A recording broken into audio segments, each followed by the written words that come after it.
Trappers found dead in camp, game all around them, food still in their bellies. Grizzlies and gunfights took plenty of mountain men, but the killer almost no one remembers didn't look like danger at all. It looked exactly like survival. Why did healthy young men, isolated in the Rocky Mountains during the early 1800s, regularly wither away while surrounded by wild game? In 1822 and 1823, William Ashley and Andrew Henry recruited a crew of 100 trappers to push west. These were not romantic folk heroes, but working laborers facing immense isolation. On this frontier, life expectancy rarely reached the mid-50s, and a man in his early 40s was already called old. While most people think they know what killed these men, they overlook a quiet metabolic threat waiting in the very food they hunted. What did these men fear most when entering the uncharted wilderness? On the plains, it was the grizzly. In August 1823, a sow grizzly defending 2 cubs on the Grand River mauled hunter Hugh Glass, shredding his scalp, tearing his back and throat, and breaking his leg. His companions, including 19-year-old Jim Bridger, stripped Glass of his rifle and knife, leaving him to die.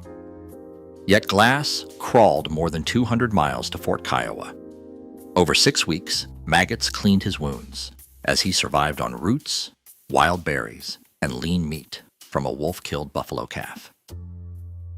Why do only a handful of names survive from the thousands who entered the high country? That same autumn along the Cheyenne River, a grizzly bear attacked 24-year-old Jedediah Smith, nearly tearing his ear from his skull. His companion, James Kleiman, stitched the scalp and ear back on in the field with crude needlework. Smith wore his hair long for the rest of his life to hide the heavy scars. These famous survivors became legends because they lived to tell their tales, while most men who met a grizzly vanished forever, leaving no record behind. How did so many young, armed men perish without ever encountering a grizzly? Trappers regularly crossed territories held by the Arikara and Blackfoot, where sudden conflict devastated the trade. On the morning of June 2nd, 1823, an Arikara assault on William Ashley's party left roughly 14 men dead on a single beach. Beyond warfare, everyday hazards claimed dozens more. Men drowned during swollen river crossings, suffered fatal infections from minor cuts, or died in sudden black powder rifle explosions. Yet, none of these violent ends was the most frequent killer. The deadliest threat waiting in the wilderness looked exactly like a good meal. How could a seasoned trapper lie dead inside a shelter, surrounded by abundant meat, with a stomach completely full of food? This was the bizarre contradiction recorded in the journals of northern fur posts. Hudson's Bay Company clerks noted men who seemingly ate well by volume, yet steadily withered away. French-Canadian voyageurs recognized the creeping weakness, naming it mal de caribou. Native hunters called it rabbit starvation. It was a quiet, metabolic trap. These men did not perish from a lack of food, but from the food itself, starving to death with their bellies entirely full. Why would a hunter, growing weaker by the day, find that eating more fresh meat only hastened his demise? By late winter, wild rabbits, deer, and elk carry almost no body fat. Their meat becomes nearly pure protein.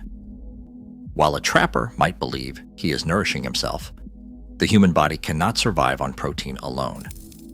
Digesting lean muscle fibers demands more vitamins and water than the meat supplies, stripping the body of its remaining reserves. Within days, a severe metabolic breakdown begins. It starts with splitting headaches and crippling weakness, followed by uncontrollable diarrhea. Without fat to balance the protein, the liver and kidneys are utterly overwhelmed. In a cruel paradox, the more the starving man eats, the faster he wastes away, dying with a full stomach in under 2 weeks. How did a select few spend decades in the high country without ever falling victim to this silent wasting? The answer lay in a severe, counterintuitive rule of the trail, rather than physical strength. Experienced indigenous hunters and French-Canadian voyageurs knew fat, not muscle, was the true prize of the hunt. They threw lean rabbit carcasses to their dogs, keeping only the marrow and organ suet. They mixed dried meat with rendered tallow in a strict 50-50 ratio, creating pemmican.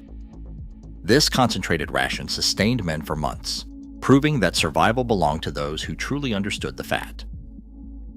How did a life-or-death rule, which decided who survived the wilderness, vanish so completely from history? When the fur trade collapsed in the 1840s, the survivors retired in silence, leaving no written records of their metabolic wisdom. While public imagination focused on the violent drama of grizzly maulings, the quiet reality of nutrition was forgotten. Later, modern culture taught generations to fear fat instead of value it. Yet those rare trappers who reached old age did so by outthinking the wild. They knew a full plate of lean meat was deadlier than any grizzly. Nature still punishes those who mistake abundance for safety. Today, the quietest threats remain our most lethal. Subscribe to explore more forgotten history.